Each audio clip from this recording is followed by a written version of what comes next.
what do you think is going to happen to this crazy economy of ours? And the Fed effectively reduce demand without breaking the back of the economy? I think the answer is no, but here's the reason why. When there's a lot of debt, one man's debts are another man's financial assets. And they have to balance both of those things.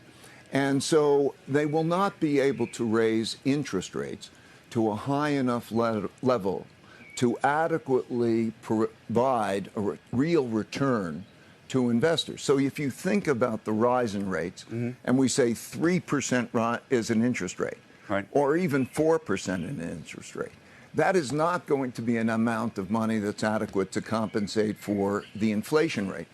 And we're in a paradigm shift, I think. Something happens for 10 years, an environment for 10 years, and at the end of that 10 years, people believe everything that happened in the prior 10 years, and then they get a surprise. Right. And then they start to change. And something like, for example, cash is a safe investment, or bonds are a safe investment after a 40-year bull market and those types of things.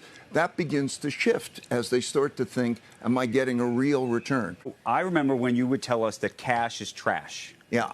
Is cash still trash? Of course cash is still trash.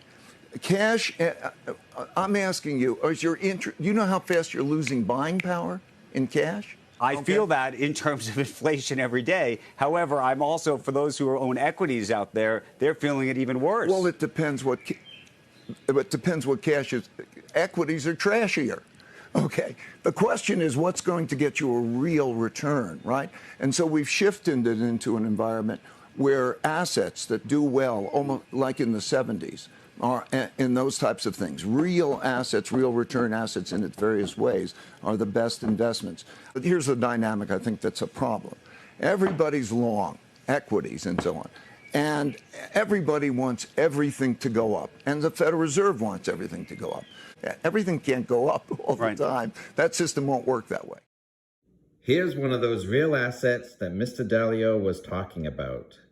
Gold. I watched a different one-hour discussion he held, and he called gold an overlay on top of a portfolio that works like an insurance policy when all the other assets are going down. So if you're stacking gold, keep stacking. Thanks for watching.